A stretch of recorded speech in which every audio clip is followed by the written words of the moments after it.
Welcome to the Boatnik. Today I'm going to try to answer a question or two about a Com-Pac 16. I've had people ask, how much room is inside of a Com-Pac 16? How easy is it to, just overnight in it, that kind of thing.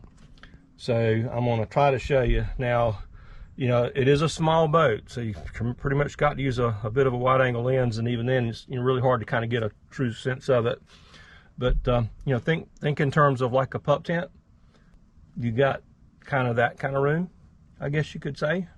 But it's very, very doable.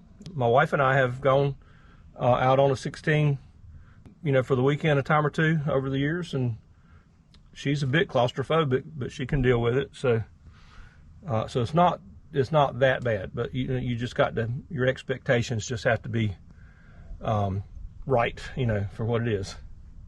But anyway, this is my 1985 Com-Pac 16,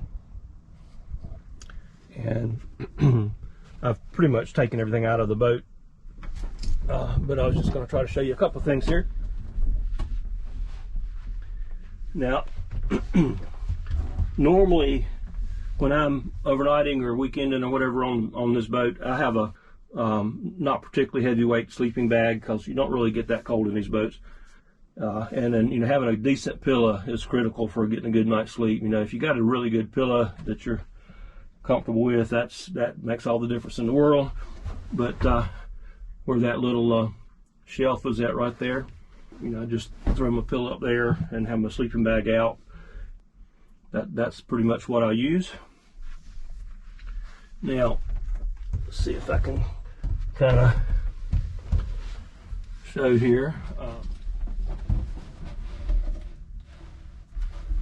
So again, here's my little kitchen that I just slide out, and a lot of times I'll have two of these trays, and I'll have food in the other one. And if you tie them together with a little short piece of string or line or cord here, when you pull the first one out, the back one comes out with it, so you don't have to stretch back in there so far. But I've got my little propane camp stove here, and my little thing for toasting bread here. A heavy insulated pot here. I've got my camping gear here, which is my frying pan and handle and pot and handle and utensils and that kind of thing in there, just in case my piezo igniter doesn't work. I've got that in here when it works. There you go. Keep a little hand bearing constant in here most of the time. Say video up there. That's my registration for the boat hanging there. I've got my little hammock thing up here for throwing stuff in. Over here on the starboard side, I've got where I sleep with a sleeping bag, pillow, charts up here behind here.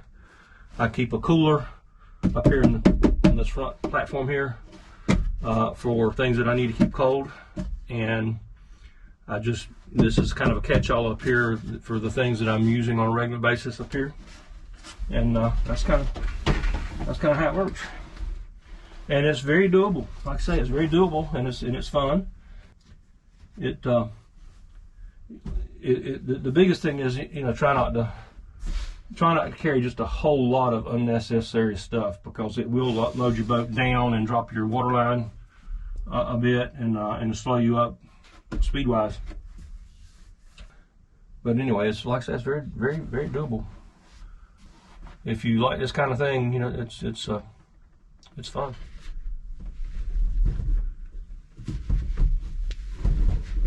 So you got to have flexible legs to deal with a little small boat like this. It certainly helps. Which if you got plenty of room here, if you need to stretch out a bit, but for sleeping, just scoot back under here, and like I say, I usually have the pillow kind of on that little ledge right there, just a touch for me, and that's like sleeping in a coffin, I guess you could say. But this works. I'm 6'1", 195 pounds, and wear a number 12 shoe, and I got enough room under here for my feet, and I've got enough room in here for my body. and you know, you can turn whatever, but it works. Like I say, if you're claustrophobic, it might not, but if you're not claustrophobic, you know, it's actually kind of cozy and kind of comfortable. So that's kind of the way it goes right there. And I can reach here to, you know, turn my light on or off or whatever right here. You know, real handy if I need to for lights out kind of thing. I've got screen, you know, that covers all this right here up, so I've got some airflow here. As I showed you in another video, I've got the screen that I've got made for the lazarette lid, which works really good to get nice cross airflow through here. And this boat also has the little cowl vent up at the front, you know, to give a little bit of air. It's really not too bad. It's not too bad at all. You just have to plan what you take, and take what you need, but don't take anything more than you need, because the boat can get overloaded really, really quick. And it usually does with me, because I almost always take too much stuff. But that's kind of it. And it's just not hard to deal with at all, really. But this is a very dry boat. I've never had any water in it at all. No matter how hard it rains, I've never had any water in it. It does good. It sails good.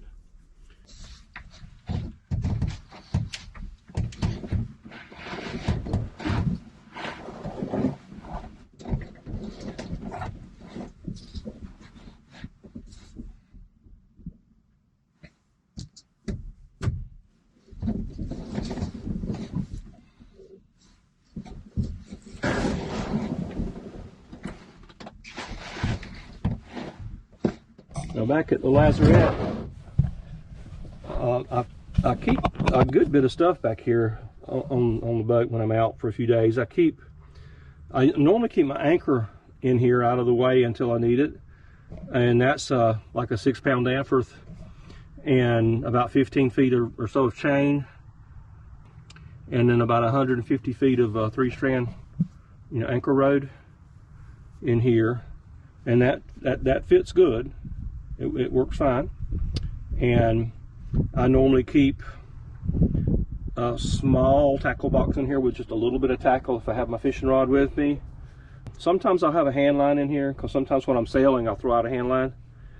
Depending on whether I have a remote fuel tank, or if I'm going to be out for several days, I usually have a remote fuel tank sitting right here.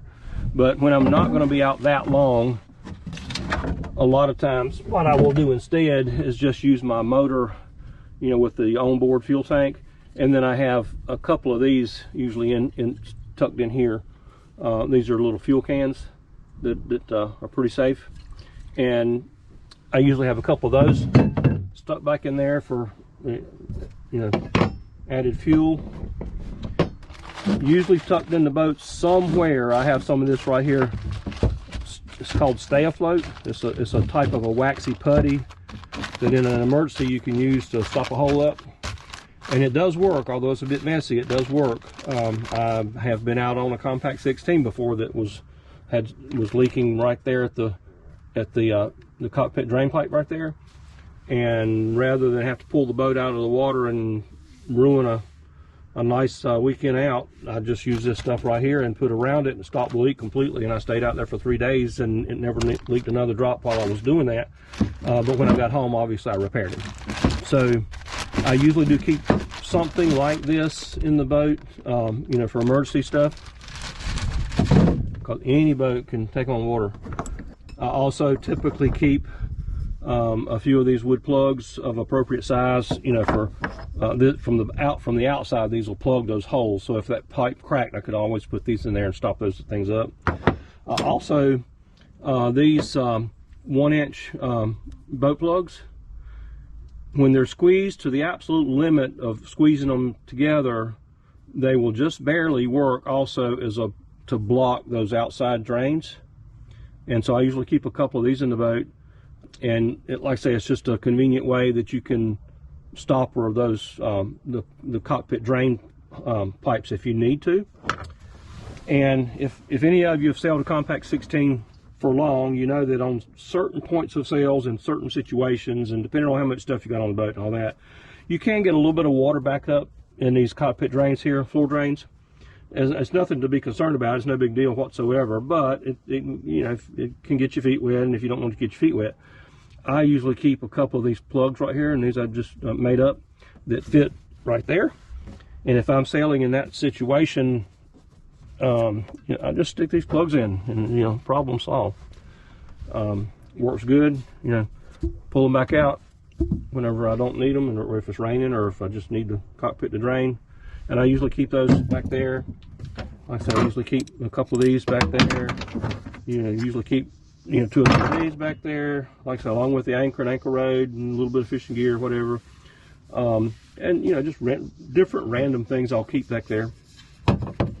Just recently acquired this horn right here, which is a you know, emergency horn. It works really good. It was in a boat that I purchased, and the man told me to just keep it with the boat, so I did. And it works. It's loud, and it meets the legal requirements. So if you don't have a whistle with you, or air horn, or you know, whatever, that works. Works very good, very effective. And I usually keep that somewhere in the boat. And a lot of this stuff I move around from boat to boat. And that screen that I've got here, that's really, really nice. If you've got one of these boats with the lazarette at the back, make you a screen for that. If you're gonna stay out on your boat, you'll appreciate it very much. But so just a little, you know, just a kind of a quick little thing about what works, what I have found to work anyway. The space that you've got to work with. It's easy enough to go out for 3 days on this boat. You know, if you're trying to go out for longer than 3 or 4 days, maybe 4 days, you're going to have to really do some planning and working out weight distribution and things like that for very long. But for 2 to 3 days, it's an easy thing. It's not hard to do at all, and there's plenty of room to put whatever you need. I'm up here at the bow of the boat. I just raised the mast up, but I was going to show you another thing that I always do on just about any boat, actually.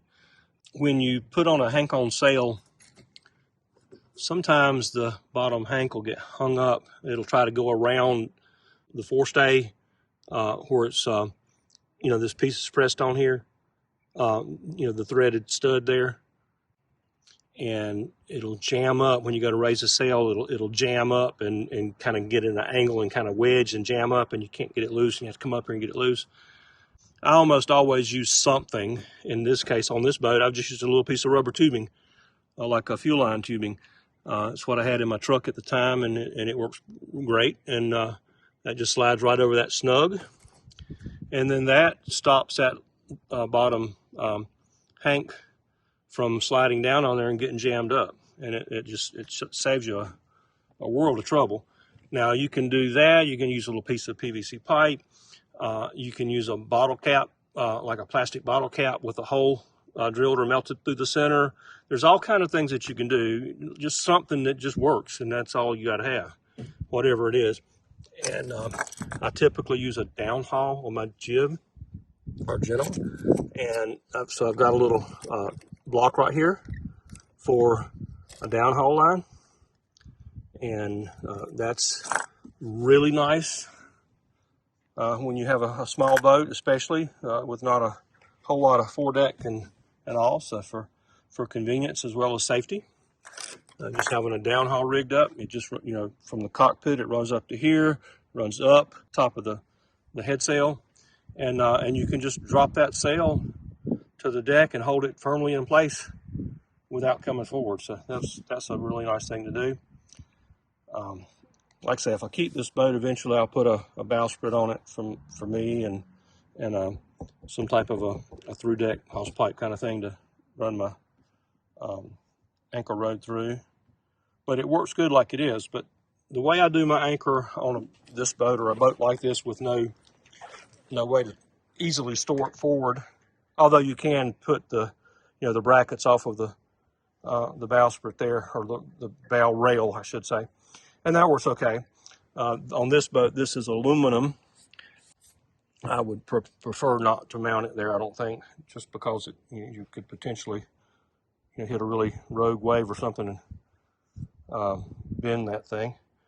But what I typically do is I just keep my anchor back in the lazarette, and I set my anchor from the cockpit and cleat it off to that back corner cleat there, and set the anchor. And then once I've got everything set and everything's good, and then leaving it cleated off to here, I'll just run out another 16, 18 feet of line in my hand and walk forward to the outside of the shrouds and the outside of the bow rail and cleat it off again up there at the bow. And then I come back down here and just uncleat it right there and lay it over the side of the boat, and then the boat swings around, bow to the wind, and you're all good. And then when you get ready to retrieve your anchor the next day or whatever, you just take and grab that line, walk it back here, leave it cleated at the front for the time being, or uncleat it, whichever's convenient for you. Cleat it off here, and then go back and uncleat it if you haven't already done so. Most of the time, I'll just uncleat it and just walk the whole thing back to the back, and then cleat it off and then bring it in. But anyway, and then you just retrieve your anchor from back here from the safety of the cockpit. You can sit down and reach over the side and rinse off the anchor in the water a few times, sloshing it up and down to get the mud off of it and all that before you bring it in the boat. You can bring it in the boat and leave your line and anchor and everything, down here in the cockpit or whatever. Let it dry off a bit if you need to or whatever. Stick it back in the lazarette and you're done. And it's actually very convenient. It's very safe. Again, especially when you're by yourself, you have a much less chance of having an accident and falling off the boat or something. And it's easy. You can do it with less stress, especially if it's a crowded anchorage or something like that. Just anchor off the back.